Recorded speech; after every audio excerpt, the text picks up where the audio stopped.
नमस्कार, म Jagdish Kharel. Dialogue on डिजास्टरमा यहाँहरूलाई हार्दिक स्वागत छ। हामी फेरि पनि विद्यालय सुरक्षाको बहस लिएर उपस्थित भएका छौँ।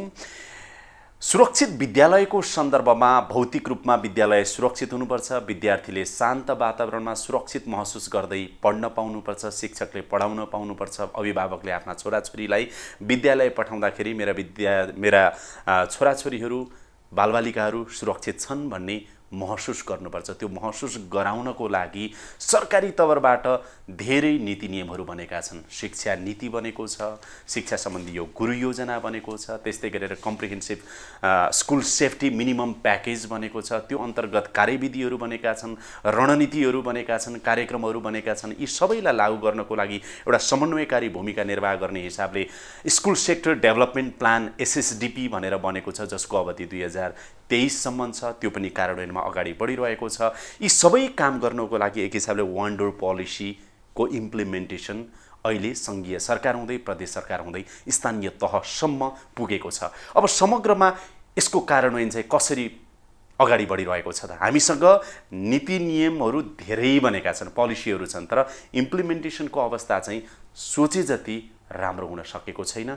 किन त? अब कसरी कार्यान्वयन गर्ने, यो विषयमा आज हामी कुराकानी गर्नेछौँ।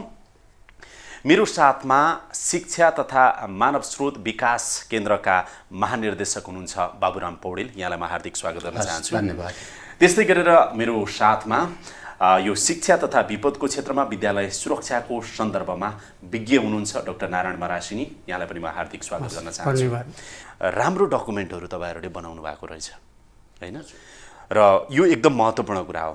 अब यसको कार्यान्वयनको अवस्था चाहिँ अहिले कस्तो छ, कहाँनिर छौँ भन्नुहोस् त? हाम्रो यति धेरै नीतिदेखि तलसम्म अहिले मैले जे उल्लेख गरेँ नि यति धेरै बनाएको छौँ, कार्यान्वयनको अवस्था चाहिँ कस्तो छ? बृहत विद्यालय सुरक्षाको सन्दर्भमा यहाँले भने जस्तै गरेर थुप्रै डकुमेन्टहरू, नीतिगत दस्तावेजहरू पर्याप्त बनिसकेका छन्। अब व्यवहारमा कार्यान्वयनमा लग्ने प्रमुख चुनौती हो। यद्यपि मुलुक नयाँ संरचनामा, सङ्घीय ढाँचामा मुलुक गएको छ। त्यो सङ्क्रमणकालका कारणले गर्दाखेरि यो डकुमेन्टहरूलाई सही ढङ्गले कार्यान्वयन गर्ने कुरामा अलिकति थप फरक ढङ्गले पनि जानुपर्ने अवस्था सिर्जना भएको छ। विगतका दिनमा हामी एकात्मक सरकार हुँदा सबै कार्यक्रमहरू, विद्यालयको सुरक्षाका काम, निर्माणका काम लगायत सबै विद्यालय शिक्षासँग जोडिएका सबै कामहरूलाई हामीले सेन्ट्रल लेभलबाट सञ्चालन गऱ्यौँ। अहिले पछिल्ला दिनमा आइसकेपछि, नयाँ संविधान जारी भएपछि, स्थानीय सरकार सञ्चालन ऐन 2074 जारी भइसकेपछि विद्यालय तहको शिक्षाको संरक्षण गर्ने, सम्वर्धन गर्ने, प्रवर्धन गर्ने, यसलाई अनुगमन गर्ने सबै कामको जिम्मेवारी नयाँ संविधान र ऐन कानुनहरूले स्थानीय सरकारलाई दिएका छन्। त्यसकारण यी बनाइएका डकुमेन्टहरूलाई स्थानीय तहसम्म यसको बुझाइलाई जस्ताको तस्तै लग्ने काम अहिले मुख्य चुनौतीको रूपमा रहेको छ। त्यसैले अहिले हामी यो वर्षको नयाँ वर्षको कार्यक्रमसँगै जोडिएर स्थानीय तहका जनप्रतिनिधिहरूसँग प्रत्यक्ष रूपमा भेटघाट गर्ने, विद्यालय सुरक्षादेखि लिएर सबै कार्यक्रमहरूलाई हिजोका दिनमा के कार्यक्रम गरेर कुन ढङ्गले यी कार्यक्रम सञ्चालन गरिएका थिए भन्ने कुराको प्रबुद्धीकरण गर्ने, उहाँहरूसँग पुर्याउने मुख्य जिम्मेवारीको रूपमा चाहिँ अहिले हामीले लिइरहेका छौँ। केन्द्र पनि त्यही कुरामा केन्द्रित छ। हामी आउँदो हप्तादेखि ती सबै स्थानीय तहका पदाधिकारीहरूसँग, स्थानीय सङ्घीय सरकारका स्थानीय प्रतिनिधिहरूसँग बसेर संयुक्त रूपमा छलफल गर्ने, यसलाई लग्ने कुरा गरिरहेका छौँ। मैले यो थोरै पृष्ठभूमि निवेदन गरेँ। समग्र विद्यालय सुरक्षा गर्दा हामी यो अवस्थामा छौँ भनेर भन्नु पर्यो भने कतिको सन्तोषजनक अवस्था छ भन्नुहोस् त? होइन, अब यस्तै महत्त्वपूर्ण भूमिका बाहेकको कुरा गर्ने हो भने, अहिलेको सामान्य अवस्थाको कुरा गर्ने हो भने हामी धेरै हदसम्म सुरक्षित तर्फको बाटोमा गइरहेछौँ। साँच्चै भन्यो भने 2030सम्म जुन दिगो विकासको लक्ष्य छ, एसडिजी गोल छ, 30-35 हजार विद्यालयहरू सुरक्षित छन्, पूर्ण रूपमा सुरक्षित छैनन्। त्यसैले हाम्रा 75 लाख विद्यार्थीहरू सुरक्षित पठन पाठन अध्ययन गर्न सक्ने अवस्थामा आजको दिनमा छन्। हामी त्यसतर्फ उन्मुख छौँ। ढुक्क भएर पुरै विद्यालयहरू सुरक्षित छन्, विद्यार्थीहरू ढुक्क छन् भन्ने कुरामा हामी अहिले पनि ढुक्क छैनौँ। तर त्यसैले हामी त्यो डिजास्टर पछाडिको निड एसेसमेन्ट गरेका छौँ। विद्यालयहरूको अवस्था कस्तो छ भन्ने कुरा गरेका छौँ। विद्यालय पुनर्निर्माण गर्ने, नयाँ बनाउने कुरा गरिरहेका छौँ र सँगसँगै सबलीकरण गरेर भए पनि बनाउने, ताकि विद्यार्थीहरू ढुक्कले कक्षा कोठामा बस्न सकुन्, शिक्षकले पढाउन सक्नु, अभिभावकले पढाउन सक्नु। डाक्टर मरासिनी, आजको दिनमा अघि हामीले जुन भन्यौँ नि, विद्यालय सुरक्षाको अवस्था ठ्याक्कै यस्तो छ है। हामी यो कार्यान्वयनको हिसाबले भनौँ न, यी डकुमेन्टहरू जति छन् यी कार्यान्वयनको हिसाबले आज हामी यो अवस्थामा छौँ भनेर तपाईँले समीक्षा गर्नु पर्यो भने के भन्नुहुन्छ? हाम्रो शिक्षामा प्रजातन्त्र पश्चात 2007 विक्रम सम्वत 2007 पछाडिको 7को तथ्याङ्कलाई हेर्नुहुन्छ भने प्राथमिक विद्यालयमा जाने विद्यार्थीको सङ्ख्या 9000 थियो। माध्यमिक विद्यालय भनेको तत्कालीन अवस्थामा 6 देखि 10 सम्म 1700 र क्याम्पसमा जाने विद्यार्थीको सङ्ख्या मात्र 100 थियो।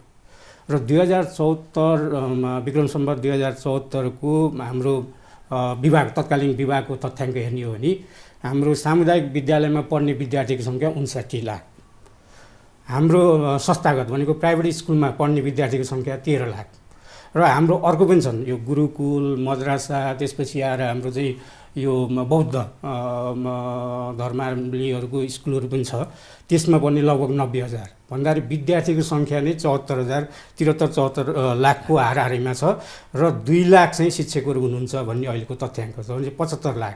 अब शिक्षामा विद्यार्थीहरूको अब 75 लाखको अहिले कुरा गर्ने हो भने हाम्रो 3 करोड जनसङ्ख्यालाई हामीले चाहिँ अहिले मान्ने हो भने 25% हाम्रो जनसङ्ख्या चाहिँ विद्यालयमा 10 भन्दा बढी बिताउँछन् र त्यसको सुरक्षाको अवस्था चाहिँ कस्तो छ त? एक्ज्याक्टली त्यही लाइनमा आउँदै थिएँ म। र यो विद्यालयमा उमेर पुगेका विद्यार्थीलाई लैजाने जुन पहिलो कर्तव्य सरकारले यो 60-70 वर्षको दौरानमा चाहिँ एकदमै गुणात्मक रूपमा चाहिँ फड्को मारेको देखियो।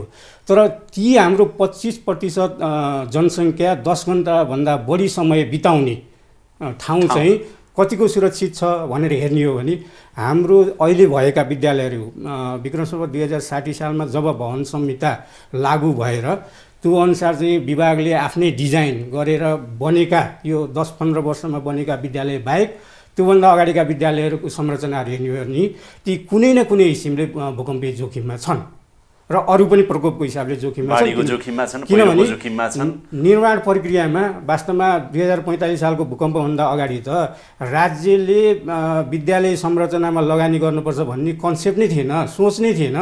जब उदयपुरको भूकम्पले थुप्रो विद्यालय भवनहरू भत्कायो, अघि सरले भन्नुभयो 72 सालको भूकम्प चाहिँ शनिबार परेको हुनाले मानवीय क्षति भएन भने जस्तै 2045 सालको भूकम्प पनि बिहान 4 बजी भएको हुनाले यसरी बुझौँ अहिले अधिकांश विद्यालय जोखिममा छन्।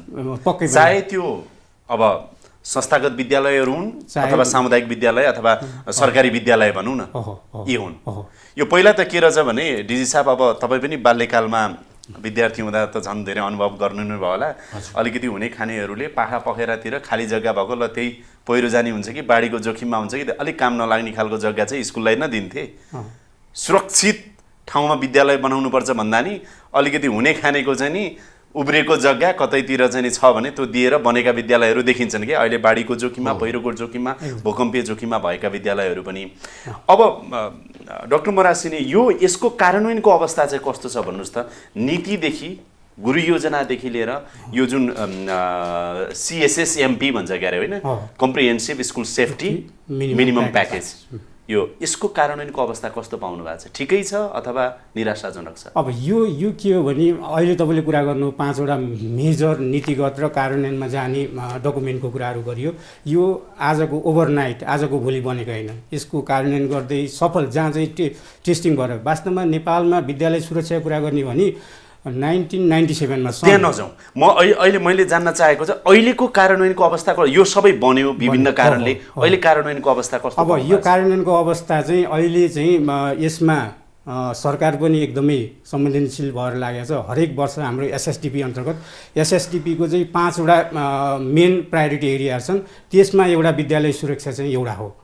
र जति पनि एउटा समझदारी चाहिँ एउटा राम्रो पक्ष के छ भने शिक्षामा यो विद्यालय सुरक्षामा जति पनि सरकारवालाहरू चाहिँ यो क्षेत्रमा काम गर्नुहुन्छ विद्यालय सुरक्षामा, उहाँहरू सबै सरकारको त्यो मेन जुन विद्यालय सुधार के अरे योजना छ त्यही अन्तर्गत रहेर चाहिँ काम गर्ने प्रचलन छ र डुप्लिकेसन पनि छैन। त्यसकारण यसको कार्यान्वयनमा आउँदै थिएँ, किनभने यो महत्त्वपूर्ण पनि छ। किनभने सबैले सँगसँगै गएर चाहिँ अहिले कार्यान्वयनको चरणमा जाने भनेर यसलाई अब स्थानीयकरण गर्न बाँकी छ। हाम्रो समस्या जहिले पनि के हो भने हामी चाहिँ नीति बनाउँछौँ, कार्यक्रम ल्याउँछौँ, सबै हुन्छौँ, त्यो सँगसँगै प्रविधि र प्राविधिक हुँदैन, त्यस पक्षमा चाहिँ जोड दिनुपर्ने छ। म महानिर्देशकज्यू, म त नम्र आरोप यहाँलाई लगाउँ, यसको कार्यान्वयन प्रभावकारी भएन। तपाईँ एसएसडिपी सुरु गरेको 2016देखि 19 त भयो, आधा त गयो। एसएसडिपी सुरु भएको तपाईँको 3 वर्ष 50% समय गइसक्दाखेरि हामीले कहाँ परिवर्तन ल्यायौँ त? यो चाहिँ भर्खरै बनाउनु भयो होला, यसको यो लोकल लेभलमा पुग्यो छैन। अनि त्यसैले मैले सुरुमै यहाँसँग अनुरोध गरेँ, पहिलो काम दस्तावेजहरू बनिसके, यी अघि सकेर ओभरनाइट प्रयोगमा आउने कुरा होइन, प्राविधिक पनि चाहिन्छ नि। यहाँले त्यो बाटो पनि जनशक्ति मुख्य कुरा हो यसलाई कार्यान्वयन गर्ने। त्यसैले हामी स्थानीय सरकारसँग यी सबै कुराहरूलाई, हिजो केन्द्रीय लेभलमा तयार पारिएकाहरू हुन्, यी केन्द्रीय सोचमा तयार पारिएकाहरू हुन् यी डकुमेन्टहरू, अब यसलाई सङ्घीय सरकारसँग स्थानीयकरण गर्ने कुरा मेजर कुरा हो। तपाईँको संस्थाको नामै शिक्षा मन्त्रालय अन्तर्गत शिक्षा तथा मानव स्रोत विकास केन्द्र हो। पहिलाको विभाग शिक्षा विभाग भन्दा पनि अझ यो बृहत छ, विभिन्न अरू विङ्स पनि जोडिएर आएका छन् होइन त, बृहत छ भनेपछि अब यो पुर्याउने प्रदेशलाई, स्थानीय तहलाई सहजीकरण गरिदिने, समन्वय गरिदिने, आवश्यक पर्यो भने सेयरिङ गरिदिने, विद्यालयहरूलाई इम्पावर गर्ने नेतृत्वदायी भूमिका त तपाईँको हो नि। अब के गर्दै हुनुहुन्छ? तपाईँको कार्ययोजना के छ भन्नुहोस् त? त्यसैले स्थानीय सरकारका प्रतिनिधिहरू, सङ्घीय सरकारका प्रतिनिधिहरूलाई एकै ठाउँमा राखेर यो योजना, गुरु योजना, यस अन्तर्गत बनेका कार्यविधिले स्पष्ट डिलिमिट गरेको छ। स्थानीय तहको भूमिका के, विद्यालयको भूमिका के, शिक्षकको भूमिका के, विद्यालय व्यवस्थापन समितिको भूमिका के, स्थानीय सरकारको भूमिका के, सबै कुरामा राखेका छन्। सबै छ यसको बारेमा प्रबोधीकरण गरेर जाने। अब सेन्टरले मात्रै यसलाई जिम्मा लिने होइन भन्ने हिसाबले राख्ने, नम्बर 1। नम्बर 2, गएको आर्थिक वर्षदेखि केन्द्रीय सरकारबाट विद्यालयको भौतिक सुधारका निमित्त विनियोजन गरेको बजेट विगत वर्षसम्म हामी आफै सेन्टरबाट गरिरहेका थियौँ। विगत आर्थिक वर्षदेखि सबै स्थानीय तहहरूमा नै वैशाख जेठ 15 गते बजेट स्पिच आउँदाखेरि नै सबै 753 पालिकामा हामीले यो पैसा पठाइसकेका छौँ। उहाँहरूले कार्यान्वयन गर्न सुरु गरिसक्नु भएको छ त्यहाँको आवश्यकता अनुसार।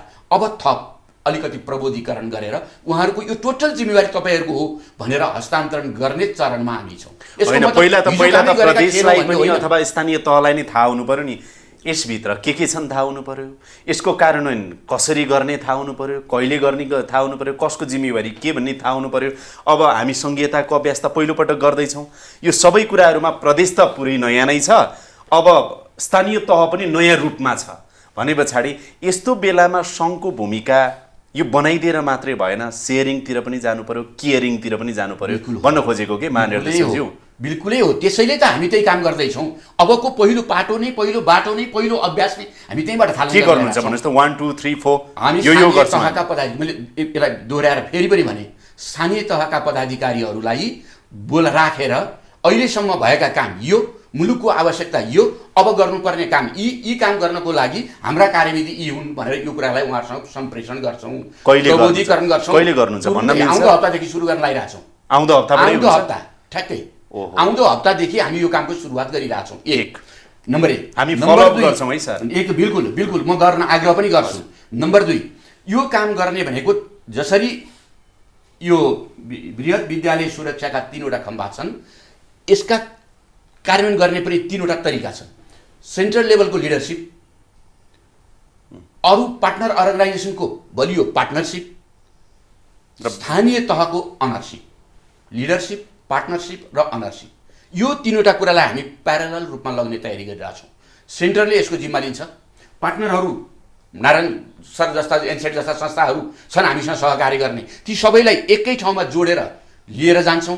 खालि केन्द्रीय सरकारको जिम्मा मात्रै राख्दैनौँ हामी अरू पार्टनर अर्गनाइजेसनले पनि चुप लागेर बसिरहेको छन्, उहाँहरूलाई पनि परिचालन गरिरहेछौँ। उहाँहरूको पनि दायित्व हो। यो यति ठुलो अप्ठ्यारो समस्या समाधान गर्ने कुरा केवल एउटा केन्द्रीय सरकार, एउटा एकाइ, एउटा पदाधिकारीले गर्न सक्छ भन्ने भ्रम हामी छैन। यसलाई सबैको साझा प्रयत्नले मात्रै यो समस्याबाट मुक्ति पाउन सकिन्छ भन्ने हिसाबले हामी तयारी गरिरहेछौँ। डाक्टर मरासिनी, यसको कार्यान्वयनका लागि 2वटा महत्त्वपूर्ण कुरा त उहाँले भन्नुभयो कि अब जस्तो हामी स्थानीय तहलाई यहीँ बोलाएर अथवा उहाँहरूसँग बृहत छलफल उहाँहरूसँग गरेर पुग्छौँ होइन उहाँहरूसँग पुग्छौँ भन्ने कुरा रह्यो। भने अर्को चाहिँ नि गभर्मेन्टको लिडरसिप, पार्टनरहरूको चाहिँ नि पार्टनरसिप र अर्को चाहिँ नि लोकल लेभलको ओनरसिप, त्यसलाई चाहिँ त्यही सूत्र हामी अवलम्बन गर्दैछौँ भन्ने कुराहरू गर्नुभयो। थप अझ सरकार अथवा हामी यसरी अगाडि बढ्यो भने यसको प्रभावकारी कार्यान्वयन हुन सक्छ भन्ने के छ? एक्ज्याक्टली मैले अलिकति साङ्केतिक रूपमा इङ्गित गर्न खोजेको थिएँ, किनभने योभन्दा अगाडि जिल्ला शिक्षा कार्यालय अन्तर्गत थुप्रै प्राविधिकहरू हुनुहुन्थ्यो, इन्जिनियरहरू, यसलाई चाहिँ कार्यान्वयन गर्नको लागि, जो चाहिँ हामीले सरकारको नेतृत्वमा सन् 2000देखि यो 15-20 वर्षमा तालिम दिएर एउटा सक्षम बनाइसकेका थियौँ। अहिलेको अवस्थामा उहाँहरू हुनुहुन्न र स्थानीय निकायमा के छ भने एउटा नगरपालिका अथवा गाउँपालिकामा एकजना इन्जिनियर भेट्न पनि गाह्रो छ, अथवा यो क्षेत्रमा काम गर्ने मान्छे भेट्न पनि गाह्रो छ। अनि त्यो प्रविधि जानकार मान्छेहरू त्यहाँ नपुर्याउने हो भने त्यसको मूल्याङ्कन र अनुगमन गर्ने चाहिँ बलियो संरचना निर्माण नगर्ने भने यो नीति अगाडि चाहिँ सफल रूपमा कार्यान्वयन हुन सक्दैन। र सरकारले सबभन्दा बढी हेर्नुपर्ने चाहिँ यो तिनै तहको सरकार भने फेरि अहिले चाहिँ अधिकार होइन, किनभने कार्यान्वयन गर्ने स्थानीय सरकार। यो चाहिँ म बेला बेला भन्ने पनि गर्छु, किनभने 2054 सालको स्थानीय स्वायत्त सरकार ऐन आइसकेपछि जति पनि विकेन्द्रीकरणको कार्यक्रमहरू चाहिँ सिधै गाउँमा गए, त्यो कार्यक्रम मात्रै होइन, पैसा मात्रै होइन, उहाँहरूलाई दायित्व पनि गएको थियो। दायित्व चाहिँ त्यति बेला बुझिएन कि अहिले पनि स्थानीय सरकारले यो कार्यान्वयन गर्ने हाम्रो दायित्व हो र यसको लागि चाहिँ सकिन्छ आफूले क्षमता अभिवृद्धि गर्ने, सकिन्न प्रदेशसँग माग्ने, सकिन्न केन्द्रसँग माग्ने। यो किसिमको जुन हाम्रो प्लानिङको अहिले सङ्घीय संरचनाको कन्सेप्ट छ त्यसलाई चाहिँ बुझेर यसलाई चाहिँ ओन गर्नु पऱ्यो, आत्मसात गरेर अगाडि बढाउनु पऱ्यो। अब अघि अलिकति नम्बरमा आएको थियो 34,000 लगभग विद्यालयहरू छन्। अब 753 हाम्रो स्थानीय 761 सरकार भनौँ न केन्द्रदेखि, र कार्यान्वयन गर्ने हिसाबले 753 सरकारले कमसेकम 4 देखि 5 वटा विद्यालय वर्षमा यो सुरक्षित बनाउने अभियान चलाउने हो भने 10 वर्षमा त सबै सुरक्षित हुनेछ। त्यसको लागि अघि भन्नु पनि सरले स्ट्रङ पार्टनरसिप पनि चाहियो। त्यो पार्टनरसिपको लागि डेभलपमेन्ट पार्टनरहरूले, तपाईँहरू जस्तो सङ्घ संस्थाहरूले चाहिँ नि सरकारलाई र स्थानीय जनतालाई अथवा स्थानीय सरकार कसरी सपोर्ट गर्न सक्नुहुन्छ? हामीसँग यो स्ट्रेन्थ छ जो चाहिँ हामी तपाईँहरूलाई कन्ट्रिब्युट गर्न तयार छौँ भने तपाईँहरूको कमिटमेन्ट के हुनसक्छ? एकदम त्यही लाइनमै काम भइरहेछ। अब म त्यसमा आउँछु। त्यो चाहिँ अहिले जस्तै हाम्रो भूकम्प प्रभावित 32 जिल्लामा चाहिँ यो एसियाली विकास बैङ्क, युएसएड लगायतका संस्थाहरूले विद्यालयको एउटा नयाँ निर्माणमा पनि र अर्को प्रबलीकरण, कमजोर विद्यालयहरूलाई बलियो बनाएर सुरक्षित बनाउने उहाँहरू लाग्नु भएको छ भने त्यस्तै अहिले चाहिँ मैले हेरिरहेको प्रोग्राम भनेको डिएफआइडीको, यो पनि सरकारसँग समन्वय गरेर हो। किनभने मध्यपश्चिम र सुदूरपश्चिममा यो खालको अलिक बृहत कार्यक्रम भएन भनेर हामीले प्रदेश 5, कर्णाली प्रदेश र 7 नम्बर प्रदेशमा लगभग 200 विद्यालयहरूमा हामीले प्रोग्राम गर्दैछौँ। यो बेलायती सहयोग निकाय तपाईँ 200 विद्यालयको नम्बर दिनुभयो, यहाँ विद्यालय छन् 35,000। त्यही भएर यो त तपाईँको चाहिँ नि सन् 2030 को दिगो विकास लक्ष्यलाई तपाईँले यसो अगाडि राखेर हेर्नुभयो भने नि वर्षको 200 विद्यालय बनाएर त के हुन्छ र?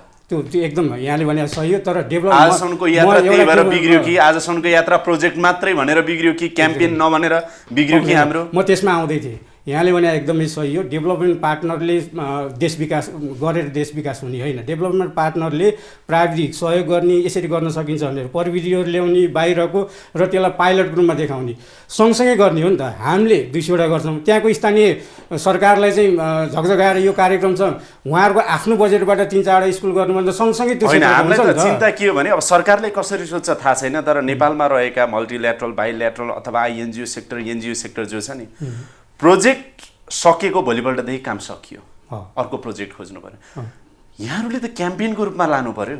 तपाईँलाई बाहिरबाट पैसा आयो भने गर्ने होइन, नभए भने त्यहाँबाट चटक्कै छोडेपछि त्यो कसले सम्हाल्ने, कसरी दिगो हुने? हाम्रो नेपालको डेभलपमेन्ट सेक्टरमा सबैभन्दा ठुलो गम्भीर प्रश्न यहाँहरूमाथि यो पनि छ, कसरी चिर्ने हो। त्यसैको लागि त्यही भएर यो पनि कस्तो हुन्छ नि, ग्लोबल नीतिसँग यो विश्वव्यापी नीतिसँग नै सँगसँगै जान्छ कि अहिलेसम्म जति थियो।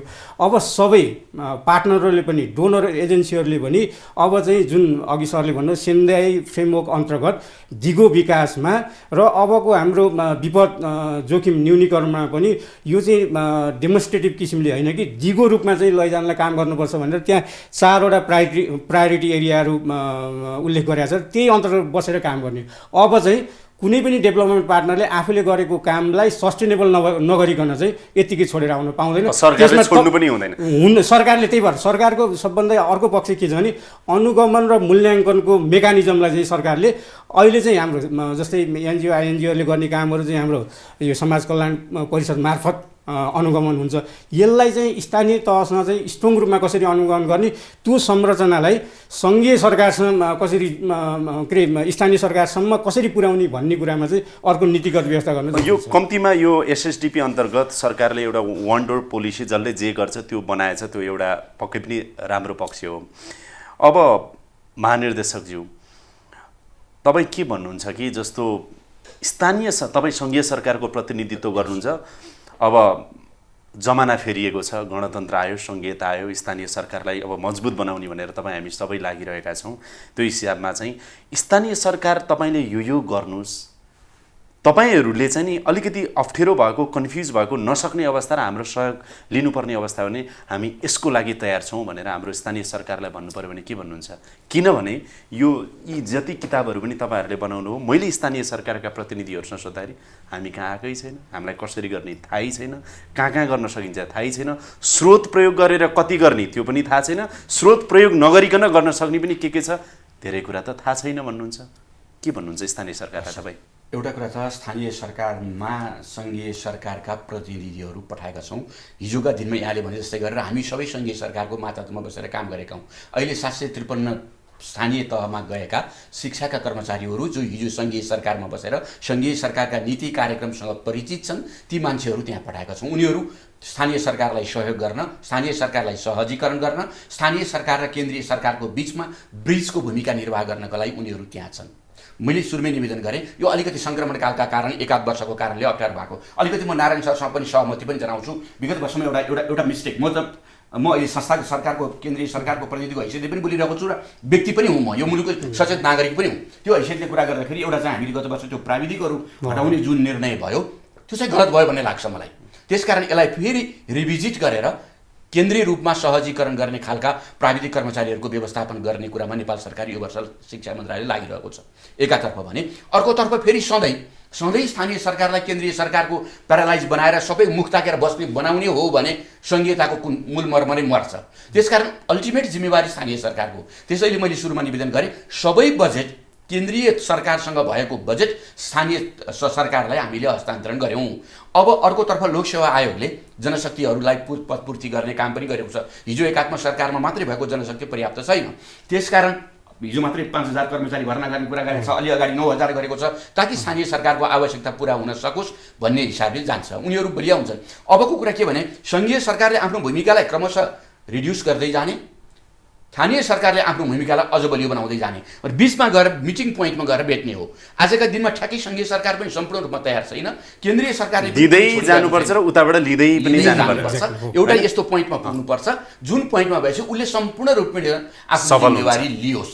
केन्द्रीय सरकार सहजीकरणको भूमिकामा मात्रै सीमित रहोस् भन्ने हो। हामी एसएसडिपीमा पनि त्यही ढङ्गले आफूलाई त्यो ढङ्गले तयार पारिरहेका छौँ र हस्तान्तरण गर्ने दिशामा अभिप्रेत छ। अब अन्तिममा सोध्छु तपाईँलाई, यो कार्यान्वयन चाहिँ भयो भने, मैले अघि नै सरकारलाई पनि धन्यवाद दिएँ, तपाईँहरू सबै जो लाग्नुभयो यसमा सरकारको नेतृत्वमा, यहाँहरूलाई चाहिँ धन्यवादै व्यक्त गरेँ। महत्त्वपूर्ण डकुमेन्ट बनेको छ, यो कार्यान्वयन भइदिए हुन्थ्यो राम्रोसँग। अब हाम्रा संयन्त्रहरू कस्ता छन् अब अलिअलि त हामीलाई थाहै छ। यो प्रभावकारी कार्यान्वयनमा गयो भने चाहिँ 5 वर्ष अथवा 10 वर्षभित्र अथवा सन् 2030 भन्नुहोस् न, दिगो विकासको लक्ष्य 30 भित्र चाहिँ नेपालको विद्यालय सुरक्षाको हिसाबले म भविष्य यस्तो देखिरहेको छु भनेर तपाईँले भन्नु पर्यो भने के भन्नुहुन्छ? अन्तिम प्रश्न। अघि मैले भने, किनभने हामीले यो कार्यान्वयनमा अहिले चाहिँ हामीले पार्टनरको तर्फबाट के गर्न लाग्छ भने यसको कार्यान्वयनको लागि सहजीकरण गर्नलाई पहिला यो एजुकेसनको क्लस्टर सिस्टम भनेको जिल्लामा मात्रै सीमित थियो।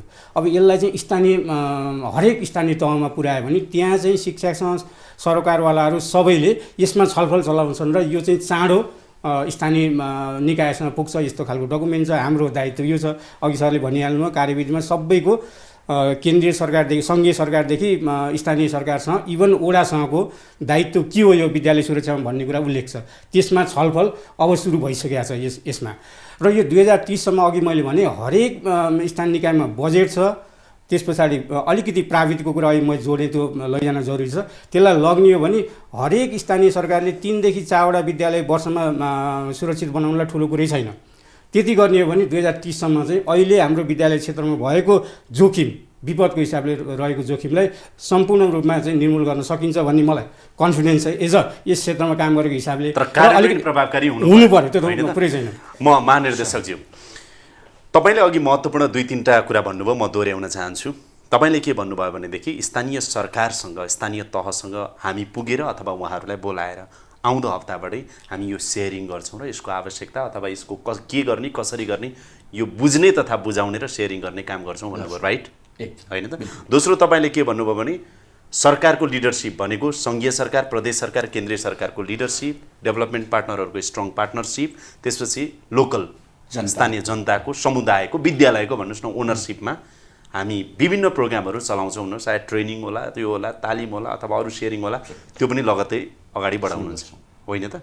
यति कुराहरू भन्नुभयो भनेपछि अब एउटा बताउनुहोस् न, यो समुदायसम्म पुग्न चाहिँ पुग्छ है? पुग्छ। मैले फेरि दोहोऱ्याएर सोधेँ, एकदमै छिटै पुग्छ, तुरुन्तै पुग्छ। उहाँहरूले यसरी अपेक्षा गर्नु, आज तपाईँ त्यो शिक्षा तथा मानव स्रोत विकास केन्द्रको महानिर्देशक भएको कारणले यो सोध्दैछु, विद्यालयले यो पढ्छन्, के गर्ने, कसरी गर्ने, कहाँबाट गर्ने, कति पैसा खर्च गरेर गर्ने, पैसा खर्च नगरी कति गर्न सकिन्छ, अथवा स्थानीय सरकारले, वडा अध्यक्षले अथवा प्रदेश यो बुझेका हुनेछन् आउँदो वर्षभित्र? बिल्कुल 1 वर्षभित्र एकदम बिल्कुल बुझिसकेका हुनेछन्। यी सबै सामग्रीहरू खालि एउटा फेस टु फेस भेट मात्रै होइन, अरू पनि माध्यमहरू छन्, सूचना यसको सम्प्रेषण गर्ने माध्यमहरू छन्। आजको जमाना 21औं जमाना आइसिटीको जमाना हो। हामी हाम्रा वेबसाइटमा राखिरहेछौँ, पत्राचार गरिरहेछौँ, सबै ढङ्गले जान्छौँ हामी। एउटै त्यो फेस टु फेस भेट्ने कुरा क्याम्पेनको रूपमा यसलाई लग्छौँ।